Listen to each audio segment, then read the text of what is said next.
Welcome to the Crimson Room, or something like that. Ara. Welcome to the Crimson Room, sweetie. Welcome to the Crimson Room. Please take a seat. No need to be nervous. The Crimson Room welcomes you.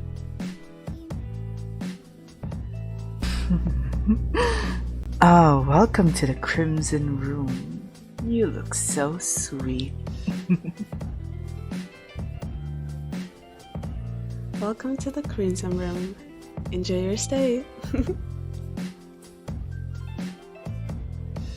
Hi. Welcome to the Crimson Room. Have a seat, please. Ara. Welcome to the Crimson Room, darling. Yara Daza. Welcome to the Crimson Room.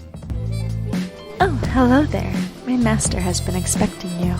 Please, come this way and enjoy your time in the Crimson Room.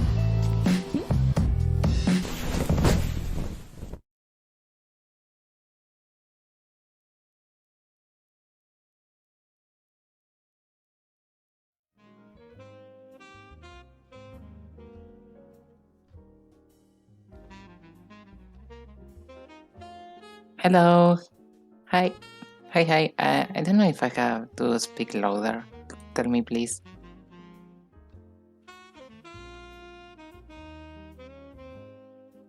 Okay. So, hello everyone. My name is, Lilith Hatsu. I'm a succubus. And if you already noticed by 3 of my symbols, I'm a trans girl. And the other 2, because the third one you can see it, are the ADHD color, because, I have ADHD and I wanted to represent it in one way in the model. And the other is the autistic symbol, because, I'm still autistic. And the final one that you can see is the DAD flag, because one of the main things, I would say a gimmick, but it's not really a gimmick, after all, it's our life. We are a DID system. DID is the short for dissociative identity disorder. That is, cause for trauma and everything. So if you want a really easy answer of what is DID without, don't have to think too much, DID is like living with multiple people in the same body. But of course with more things implied. But it's more like the basic, more basic thing to understand is that.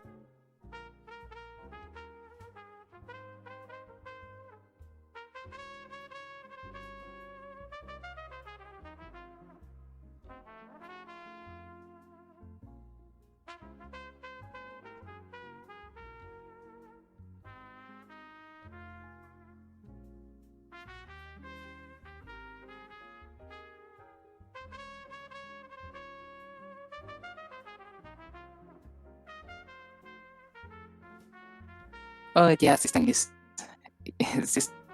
both the medical term and the term used for the community.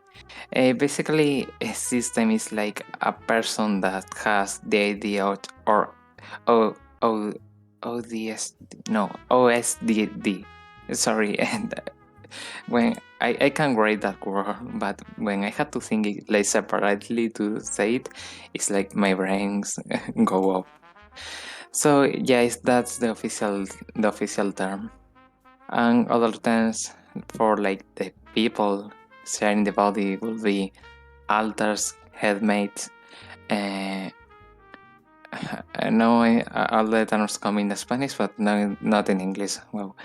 It's more like alters and headmates are the more common ones.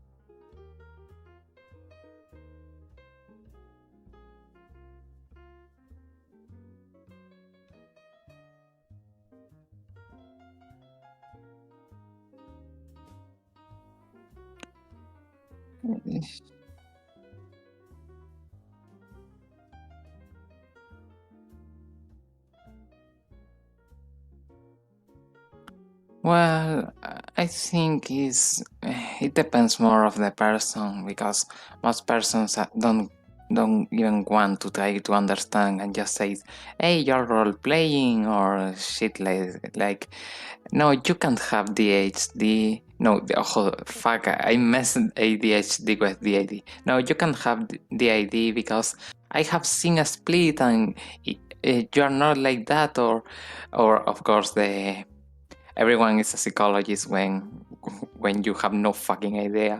And it's like, no, but I have a familiar, a cousin that have it, and it's not like that. For some reason, it's always a familiar. It's weird. But besides the roleplay thing, like saying you're faking it and stuff is, well, it's just a bit challenging when people don't want to accept like we are. It's not just me. There are more people in the system, and they don't want to talk to them or to get them well. Even more if they are from different gender, age than the body, or if they are fictives. I see. I need to say something real quick because I realized that it wasn't recording or picking up my mic. It's okay because they got to hear your introduction, and I really didn't need to talk too much, and the questions being asked were you kind of already incorporated the question into it, so I apologize to the audience about the mic issues, but yes, guys, thankfully you are a great guest and you're able to like incorporate my question into your answer, so they got somewhat idea of what I was asking and what I was talking about earlier. It's not really being a good quest. It's like the if someone has taken the B1 or B2 exams for English, they know that when as the speaking exam you have to answer a question first saying the question. Yeah. So it's so fucking bullshit that after years I end up having that incorporate, and I hate it. But as I was gonna as now that people can hear me, we can continue on with the show. But I was gonna ask, you have obviously you represent 3 different disabilities. At times, is it frustrating that a lot of people tend to just and I don't know the correct term for this is, do people downplay this a lot at times? Downplay, you mean what do you mean exactly? Sorry. Downplay means like they take your situation lightly, like they're thinking, oh, you're like, how would I put it like this way, like they don't really take in consideration that you have disabilities. They're kind of just like, oh wait, how to like, they don't take in consideration your disabilities. Basically, they don't want to they don't incorporate them into their reality. You know what I mean? Does that make any sense? Yeah. Well, it's kind of sometimes neurotypical people said, no, you can say you are your disability, but we are. It's part of who we are. Like if you notice, I said I am or we are autistic, or I am part of a system, or we are a system. We are that, and we can't change that. Even with there is one single therapy that can, and I'm gonna say it, but it's not like this, that can make the DID disappear. But it's not like that. It's a therapy that fuse all the alters, but needs lot of work, and not all the system wants that. So it's like, and sometimes people are like, no, they just think it's for fun or don't take it serious when it's serious. It's part of who we are. Sometimes hard because after time they are just like, but you are annoying, or things like I don't have examples right now. It's just a thing that infuriates me a bit. It's just everything is good until something happens that annoys them, but because they are not counting on it's part of who we are. I see. Do you think that's because they're not fully educated, or do you think it's just there's a lot of people who they don't have that patience to truly understand someone, especially someone who has certain disabilities that make it harder for them, or just make it a little bit more difficult for them to reach out, and they kind of just they don't have the patience to get to know that person? I think it's both that they don't have the patience, they are not educated, and sometimes that they don't want to learn. And that's a problem, because if you don't know, like, I mean, I wasn't born knowing. I had to learn a lot, and I still learning a lot, and it's cool to learn and everything, but you have to learn to understand other people's experience, and you can sometimes ask for respect when you are not gonna respect others. That's very true, and I say this because I am a fan of yours, of course, and you have such a it takes such power and patience to be like get to know a person, and I think getting to know you it's been a great joy so far, in the fact that you've you still right now you currently are aspiring model, not just because you have a VTuber model, but an aspiring model, because people who get to watch you can feel represented in that aspect. There are people, of course, in the LGBTQ that feel represented with your streaming. There are people who have disabilities similar to yours that watch you and see how you're able to navigate through streaming and navigate through associating and talk and socializing. And I think that really does give a lot of people hope, and kind of shows like, hey, like, I'm streaming, I'm doing this, you guys too, don't feel discouraged just because you feel like you can't do that. Do you feel that in any moments at times, like that you're inspiring people, that you're at least could be a shining example for people that do have disabilities, or who have similar disabilities as yourself? No, really, I don't feel that. Mostly because intrusive thoughts and stuff. I just feel something sad. I'm just an annoyance, and people don't come to watch. But it's true that when we started doing this, one of the things, even before being VTubers, that was clear was we are gonna be who we are, and we are gonna show our name and our pronouns, and no matter who is who front. It's a little. They can't be in the media for their own security, but we are gonna show who we are, because we want to show that the 80 people systems are not like the most of the media put us, like monster and bad people or horrible people. That autistic people can also do a lot of things, and we are not like not like the media that put us like infantilized, and that ADHD people is not just I'm just lot of energy, I can't pay attention. It's not like that.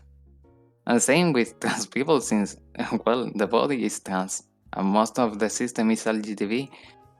We can do things and we can be in the media, and mostly our objective is to show everyone that they can be here, and they don't have to be scared, because, well, at least hope they don't have to suffer a lot from a place of or LGTB phobic people, because they are valid as fuck. Yeah, no, I think that's a beautiful thing. Of course, everyone is valid, and again, you, like I said earlier, or what I was alluding to earlier, is like you kind of are able to like show that, and there's a lot of difficulties that go with so much of this in general. I think being a VTuber can have a certain stigma in terms of certain people thinking, oh, why you guys are scared to show your faces, you guys are very antisocial if you guys don't want to have to stream or have to create content without your without your physical face, your real face. But I think this is a very appropriate method in which people who do have certain difficulties with streaming, or like even social issues or social anxiety, and other things as well, such as their identity, or their their own disabilities in general. Like, I feel like they are able to use VTubing as a nice kind of, not, I wouldn't say therapy, but a nice solution to not having to put yourself out there and be ridiculed for, of course, being yourself. And I think, especially on the internet of all places, internet is a very cruel place. It is a very, very cruel place. But again, being VTuber and having this amazing community, there's so much welcoming, and I see it in a lot of through the VTubing community, that VTubing has helped people being able to get over certain like social anxiety issues. I have certain friends who are trans who said it's through VTubing that they feel like they're able to feel a certain frame of mind, or a certain identity, that they're able to be seen in the way they want to be seen, and it gives them courage IRL to make certain changes to it helps, and helps them in a therapeutic way to be able to display these things in their IRL life. I think that's a beautiful thing. Yeah, it's good. Yeah. So again, thank you so much. I feel very uneducated on DID, and I'm really happy that I get to know you, and I hopefully my questioning isn't too personal or too digging, that you felt any uncomfortable with me asking. Not really. Really usually people are like the most common question that are more personal, how many people are in the system, what's the trauma, blah blah blah, that kind of stuff. If we continue with a question like that, I want to ask how many people are in the system, because I feel like that's I feel like that's a complicated question, because my real question is, are there more people in the system? Like, does a system increase over time, or does it decrease? I'm simply curious, because I would feel like that's losing a person is like the same way as losing a person. I would feel that. Well, I have to explain more things, but to starting, the diagnosis system more big in the world has more than 2,000 alters. Oh. And with that, the system can decrease the number of alters or increase in the lifespan. It does do more traumas, the stress, that kind of stuff. As for how many alters are in our system, the last time we count, we were like 150. But like I was saying, increasing or decreasing is two things. Splitting, that is like, well, a split. You split into two or more alters. Or fuse, that is two or more alters fused into one new alter. That new alter can be one of the alters that fuse, a mix, or things like that. And same with the splitting. So alters can be created during the lifespan, but alters can't never die. That's kind of comforting in a sense. Well, it's just still, if when someone feels, if they are no rest of who they were, well, it's like it's a loss, and it's sad, but none of them died. They are just a new alter after all. I see. So it's impossible for an alter to die. Thank you. I mean, I feel again, I feel like a lot of people feel uncomfortable asking certain questions like this because they don't want to offend anyone, and I think that really I would say that really takes away the chance to have a conversation, because I think something like this is necessary in order for understanding to begin. And I feel better educated just by asking these questions. Although, like I said, I think if you come in a respectable tone and you come in just genuinely curious and wanting to learn, it never seems inappropriate or never comes off as uncomfortable, I'd say. I always say, ask question if you want. I have also in the card with all the links, I have also that link, and in the Discord bio you can see a link for a card explaining more things about the AD, but and OSDD. But you can always ask questions, and we are gonna answer if we know the answer, or if we feel that we can share that answer. I was gonna ask again, like, would you be comfortable with us linking that information, or is that something, if people want to get to know you, it's better to just go through the proper channels to read about you? After all, that's where all my socials and all the social of the system are, and it's not like they are not public. I mean, you can see them in Twitter if you come to the profile. So yeah, you can put them without any problem. I'll definitely link that in the bio. That way it's fair. I feel like I like to link this kind of stuff. I think it's only fair. So I'm gonna put that link in the bio for everyone to see. That way you guys can go and get a better understanding of Lilith Hatsu, and gives guys the opportunity to ask appropriate questions. Again, appropriate questions is the key term there. Do not be rude. We are not rude to our friends. We are not rude to anyone who doesn't deserve it. If you're an asshole, you get asshole energy. Lilith has just been nothing but a wonderful, amazing guest, an amazing friend. You will get blocked, and probably we will laugh a lot. And if you're really pissed off, maybe you end up in Twitter like an ableist or an asshole. So be careful. Yeah, you're gonna get fought. We're gonna fight you. Just kidding. No one's gonna get fought. Maybe. We'll see. All right, but continuing on. Appropriate questions only. Oh shit, she got a gun. But let's continue on. I wanted to ask you, what inspired the Lilith Hatsu model? What inspired this model? Because you've already touched that you represent some of the disabilities in your outfit and your charms, but why succubus? I'm curious why succubus as your model frame.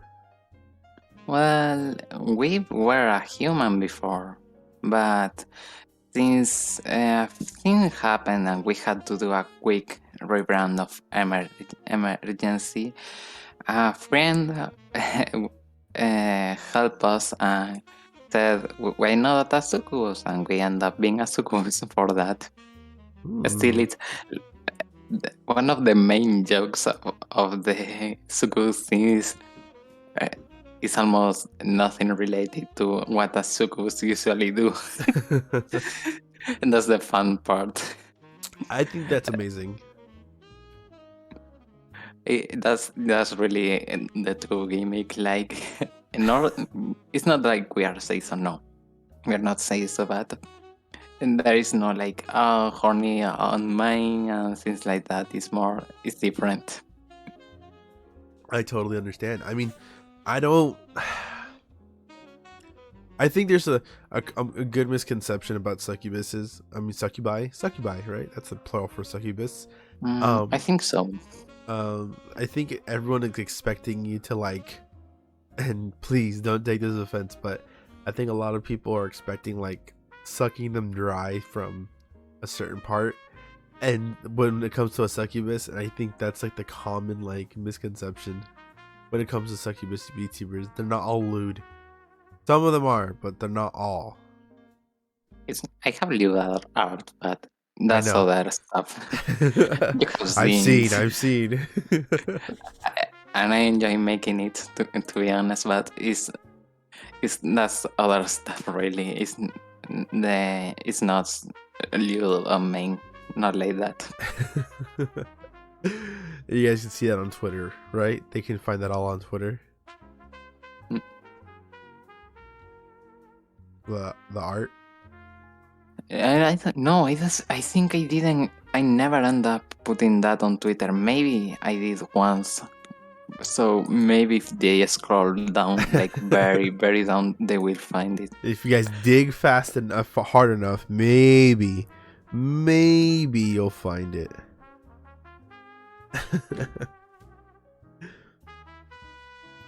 But yes, of course, continuing to my next question.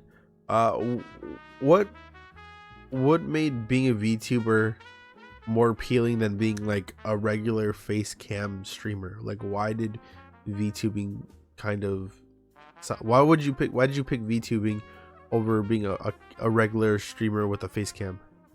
We never show up our face when we were streamers. We just play the game and that.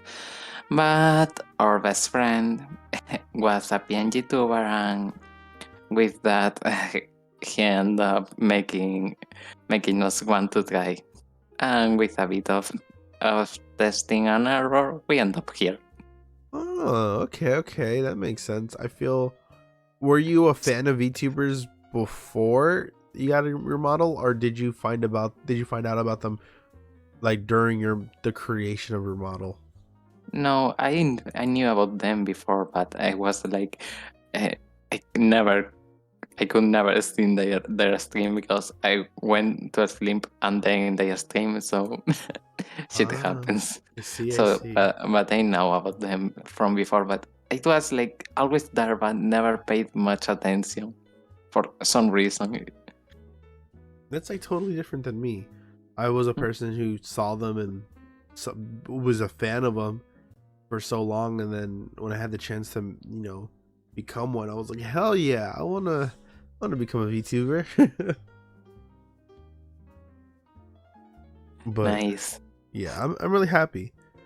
But continuing on with questions, what do you feel like are some difficulties that you ran into in the early days of becoming a VTuber? Because I know for a lot of people it's making a good model. For some people it's what content am I going to provide when I stream, or when I create content? Like what were like the early difficulties you had beginning into your VTubing journey?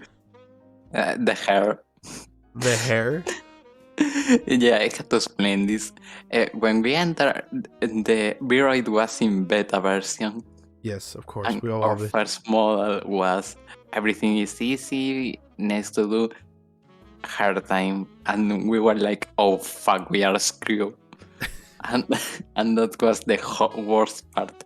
I mean, we did the whole model except the hair in an hour, and then the hair was 3 days.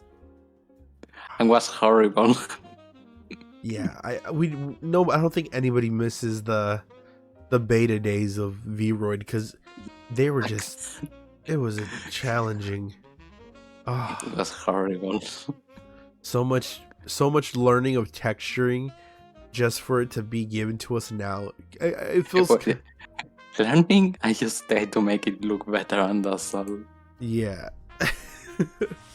I know, like, learning how to make textures is especially with a mouse. I was using a mouse, and it is very hard. There's a lot of things that you just kind of want to fight about because you're like, oh, I don't like how that came out, and then you're just back and forth trying to get like that perfect look, to make the perfect shine of hair, to make this and that. And I totally agree. I think creating your model is one of the hardest things to do as a VTuber. Like me personally, I'm happy that I don't have to do it no more now.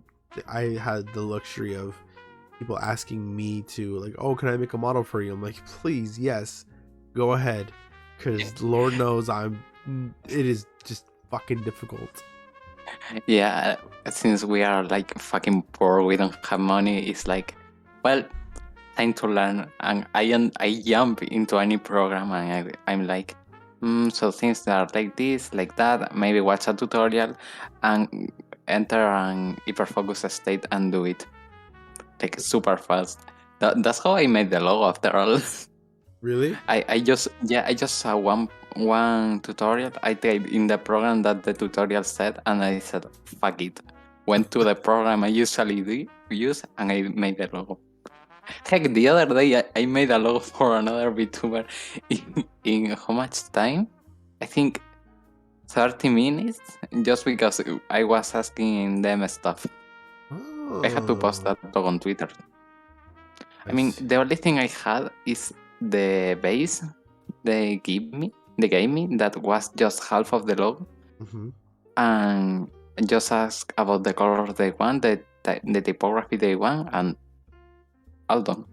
Oh, look at you! I'll have to say, like, you really do put in like really good detail and work into your model, and I we had a very big nice compliment from Vader Princess, who said your model is so cute, and I have to agree. You have such like this very it's very say so energy with and I have to say I just enjoy it. Like the hair, the horns, everything about it. It is just so fucking cute.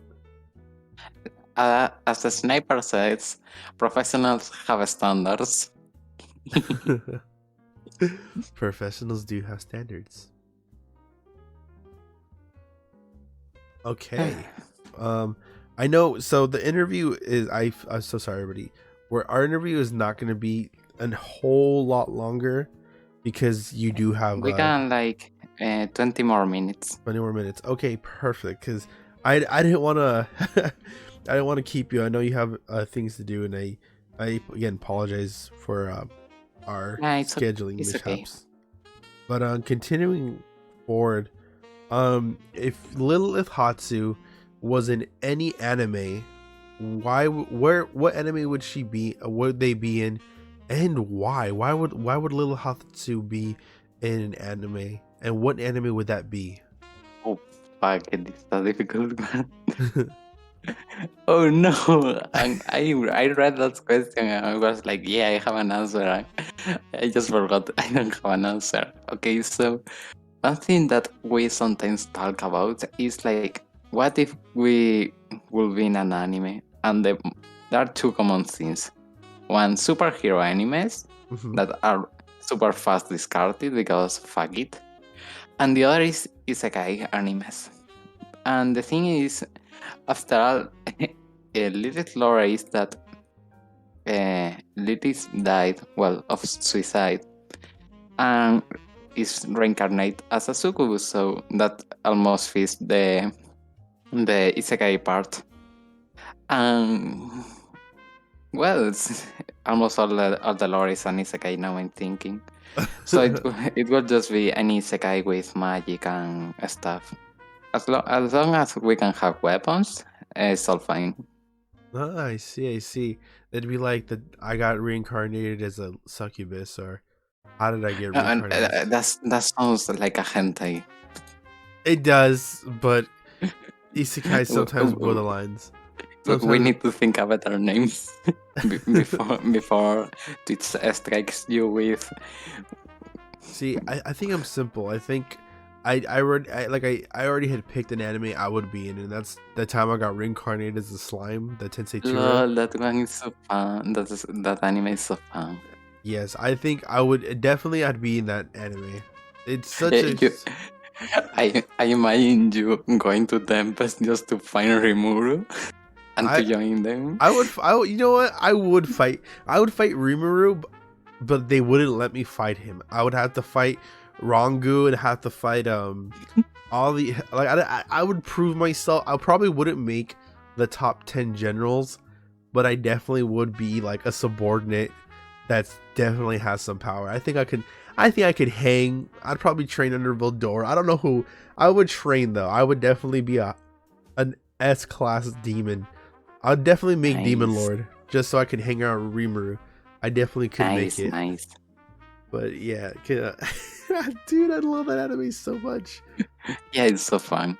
I just genuinely enjoy it. It's just such a good humor. Yeah, it has this. Most isekais have so much good humor. I love it. God, it's so good. Yeah. I was continuing forward, but like,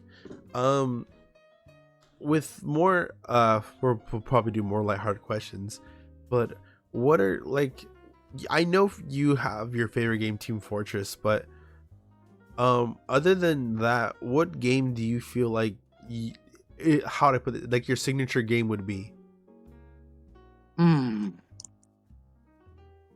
Team Fortress is always a good option, but not at all, because it's just the mercenaries are all an assholes. It's a pyro.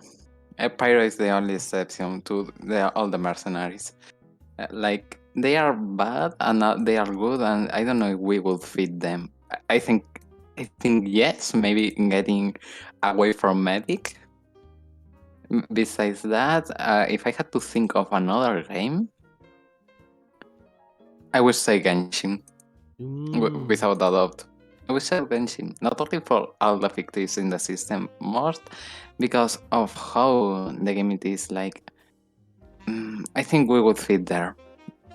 You know what? I need to play Genshin. A lot of people like.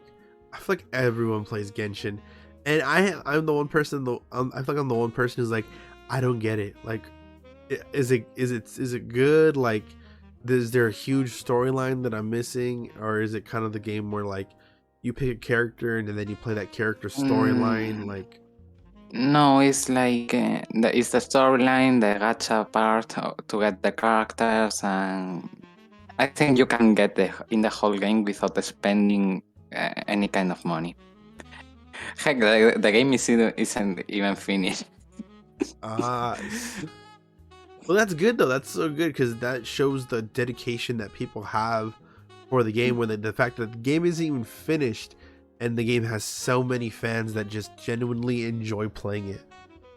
Yeah, it's a very fun game. I'm not that the person that spends much money or is like super try hard, not in the bad meaning of the word, in the meaning of I try everything to get everything and stuff. I just more a casual that enjoy the quest and everything. And that if there is a special reward, I will fight for it. I had to beat that fucking boss 2 more times, and I'm so tired of it. I mean, there is a boss for an event that I need to beat 6 times to get a reward I want. And I already beat it 4 times. And the thing is, the boss is level 70, and my team is 2 character level 60, and the other 2 level 50. So I am fucking under level. That is... So it has bosses. The game does have boss. Boss. I'm kind of that only idiot masochist that go to fight a boss. Well, I would say pyro that is fire. Pyro boss with a pyro character. I'm that kind of masochist person. Because fuck it. People usually dodge. I just put shield and charge forward without a doubt. And probably die half of the time. But it's fun. I need to play it. I need to give Genshin a try. One of these days, I'm gonna play Genshin and I'm gonna see what the hoopla is all about. Because I'm genuinely interested. Like, I see a lot of people like enjoy it, like you, Lilac, Shiro, Yami. Like, everyone plays Genshin, and I'm like, oh, I have no idea what this game is about, or how to play it, or what to play it, or even if I should. But everyone sounds like they're having a good time playing it, so maybe I should try it out 1 or 2 times. Yeah, I think Italian is not bad. As long as, well, if you want to spend money in the game, I won't say anything, but as you want. I am the type of person who would spend money in this game.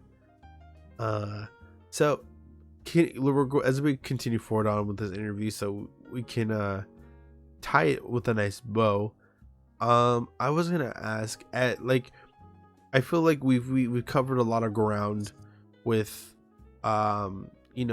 you're telling us more about yourself and even like these fun, loving questions and stuff. But as a streamer, what do you hope to accomplish overall? Do you have any goals that you want to accomplish before, as a streamer in general, that you want like people to notice or people to appreciate or anything of that sort? The main goal of every stream is that the people enjoy it and have a fun time, like they can relax and even stop masking if they do so. But the whole goal of being a streamer is more deep, and as I said earlier, is to show that we can do this kind of things, that not for being neurodivergent or disabled or LGTB you are less. We are equal and we can do this kind of things without a problem. That is very, very beautiful, and I'm definitely here for that. I think that representation is definitely needed. It's definitely needed, and at the very, very highest regard, it is valid. And I think a lot of people do feel invalidated in certain circles of media, such as TV or movies and stuff. Hell, you even said it prior. Like, there's a lot of movies that display people with IDD or transgender people or DID. Sorry, I don't know what's that. I'm mixing up my words now. What's going on? But a lot of people do are portrayed who have these conditions as generally the bad guys. The movie Split, the main villain has DID, and again, there are also horrible medias of, I wouldn't say horrible medias, but there are these common tropes of these conditions, like, oh, ADHD characters have fidgety hands, or they're constantly moving around a lot, or they can't really keep a thought in their head, or characters that have autism tend to, they call them the robot characters because they're not. I think that's, it's like I never saw the show. I think like people say it's Sheldon Cooper, I think, from The Big Bang Theory. I'm not pretty sure at all because I'm not in that kind of shows. Yeah, but neither. It's like much of the representation is, oh, so you're like insert this white heterosexual autistic person that is just knows a lot about science and has no empathy. That's how people think is autism. And then you can go to see, for example, Shira. I think it's not the review, or I don't know exactly, the one that you can find out on Netflix. And there is this character called Entrapped that is canonically autistic and was written by an autistic woman. And the character is not his, well, no, it's his, but it's a woman. And it's such a lovely representation. So you do find that there's certain representations that kind of make you go, hey, we're not all like that. That's kind of like, that's played up for more laughs. And then you do stumble onto representation that is like, yes, that's totally me. That's exactly how I do it. That is very, very weird, but there are this kind of the representation, and you see it and it's like, thank you so much. And usually it's really, really weird to see in anime a good trans character and not having someone said, oh, it's multiple personalities, to refer to D&D and make a joke about that. Yeah. If I had a nickel for every time I saw an anime that had that, and I end up letting it go, I will have a lot. Yeah, no, like, there is a good amount of characters that have that certain conditions like that. I think one of the main villains in JoJo's has DID technically? Diavolo? I don't know. I try to watch JoJo. I have no idea. I didn't get very far. Oh, Judge. Well, yeah, technically, yeah, they do have a character who has DID. The ID representation is questionable right now Definitely, because it's not rated by system. But in the other hand, there are people that tries to make good representation. There is a Korean show. I don't know. I don't remember the name. That had a really good representation. Well, Really? not perfect, but was really good. And the fun part that is that the show was blocked here in Spain, so I never could see it. What? That's the country's blocking stuff and things like that. And the other part is new artists doing things. For example, my best friend, Bear Cloud, like is the one that inspired me. Is just a student, but is preparing things for a cartoon that wants to make in the future. I'm pretty sure that if ends up being an actual cartoon, that will be.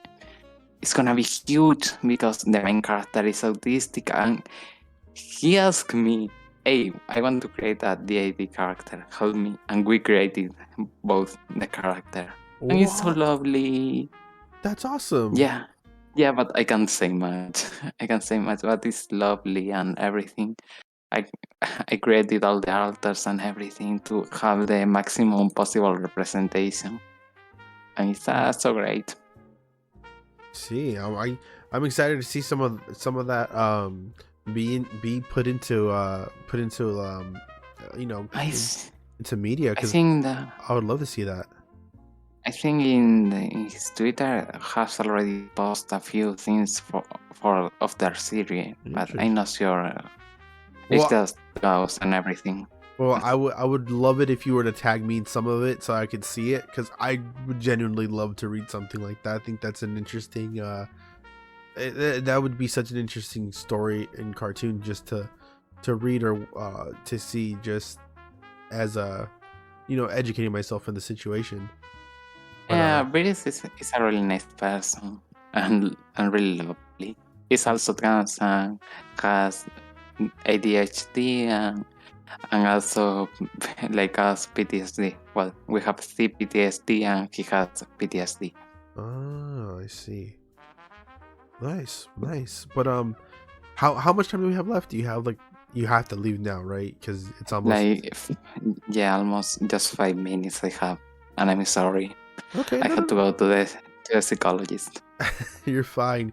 I apologize. If I knew that my situation wasn't going to go the way it was, I definitely would have started at the time that you had contacted me. It would have been easier. We would have had a lot more fun. But again, I still had fun. I still had a great time talking to you, and I don't think this was, and by any means, I don't feel like this was too rushed. No, it's okay. Yeah, no, I definitely enjoyed my time with you. And I enjoy having you on. You're the second person on the podcast who is in the trailer, by the way. Yeah, I know.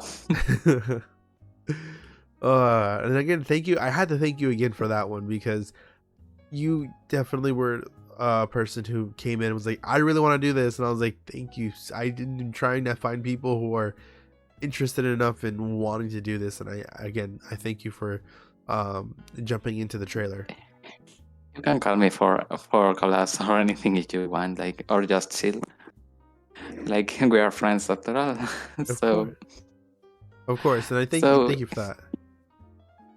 If I had to go now, I want to leave the scene the same as I enter in the intro. Ooh. All right. Well, tell bye. Of course, bye. Well, wait, before you go, tell everybody where they can find you on your social medias, and give them a nice goodbye. And you can follow us in Twitch, if you find Lilith Vtuber, and in Twitter is I don't really remember. I have to look. is Vtuber Lilith. You can find them and in Twitter is the link to all the social medias. So thank you so much for inviting me. Of course, And of course. Hope you all enjoyed. Bye-bye. Hi, thank you. Bye bye. Have a wonderful day. Be safe. Thanks, same to you. Bye. Oh, ignore that little thing. Guys, again, I apologize for this episode being so short. That's the second. I know some of you guys might be going, that's the second episode that you've done that's so short. Well, it's not my fault. Scheduling and a lot of issues cause people to not be. It creates a bit of a problem at times. I won't lie, but yeah, I'm so happy. We have a lot of fun stuff coming. I know this episode wasn't as structured, and let me explain. First off, when it came to my mic audio, I had no idea my mic audio wasn't on, so that's gonna be a little iffy for the YouTube video, so that is tragic. I'm gonna try to see if I can work on something. Maybe in the editing process I can edit my voice in at the moment. We'll see. Maybe I can edit the voice in at the moment, or we'll see what I can do. So before we end the stream, I just want to say a couple things. First off, tomorrow we are doing our drunken stream of Pokemon Platinum Nuzlocke. I didn't decide to make it a subathon only because a lot of things had happened, but I decided, you know what, if it's not going to be a subathon, we can at least make it fun by having us play the game all day. Second off, we have a lot of good things happening. I don't want to lose anything, so don't not forget to check out the VODs over on my YouTube channel, YouTube Poppy Wolf. It's there. You guys can watch the first 3 episodes. The first episode with Ikigai Akuma, the second episode with Leona Lightwind, and the third episode with Shisai Kuro. Please go give those videos likes. It helps with the algorithm, and if you leave a comment down below, it lets me know that you care. And hell, YouTube enjoys seeing that interaction. The more interaction you give me, the better the videos can get as time progresses. That being said, for next week, I don't even know if I should say the guest's name. I don't even know, but I'll give you guys a hint. I'll give you okay. I'll give you guys a hint. You guys want the hint? Do you want the hint? I don't know if you want the hint. Okay, hold on. All right, I'm gonna tell you guys. Okay, the next guest is a wizard. Yeah, it's a wizard, and she got booba. I've said too much. I feel like I've said too much. Yeah, you guys, if you guys know who this guest is, you guys know who it is. But yes, we have a guest for next week, and the trailer I'll probably record her. Oh, I said her, but you guys know who it is. You guys, if you guys know, you guys know. If you don't, you don't. It'll be a fun surprise, and that is gonna be a drunken Crimson Room episode where me and my guest will drink together. Oh, Lilith Hatsu, thank you.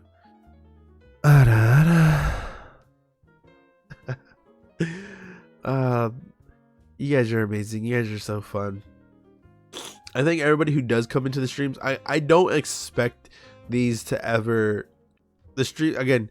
I understand the early morning streams can get a little hectic with the Crimson Room, only because a lot of people are not awake, and 2, a lot of people are at school at this time. Like I get the time frame on this issue it gets iffy, so we're gonna play around with the Crimson Room time slots now. I have it in the morning for international guests only because, of course, most of my guests over the ocean in the Philippines or in Europe, so doing it earlier allows them to do it in the afternoon for them. So that does hurt the quality of the stream, because it doesn't hurt the quality of the stream, it hurts the time frame in which I'm streaming, because then I want people to be coming in. Yeah. What you guys are getting right now, this little rundown, this little cooldown is definitely it's just to round off the episode. So it hits about an hour, so that way it goes in. So it's kind of like a afterglow thing. I'm thinking about doing it now after interviews, so especially after short ones, that way you guys can have a little bit more content. We could talk just a little bit more. But yeah, so we have a guest next week. She has Booba and they are a wizard, so be on the lookout for that. You'll probably see the trailer for our episode Sunday, possibly Sunday. Yeah, we'll probably try to record that Sunday, and the video will be up today. So if you guys missed the stream, you best believe it is gonna be pushed so you guys can all watch it. What else do we have on the agenda? I think that's it. Again, if you guys want to be a guest on the Crimson Room, please DM me. Let me know. Do not be afraid. I'm probably DM you first. Hell, I'm going out of my way to look for you guys, and we can schedule a date as the weeks go by. And yeah, that being said, it has been fantastic. I have been your sadistic spirit guide yokai Poppy Wolf, saying bye bye. Mwah.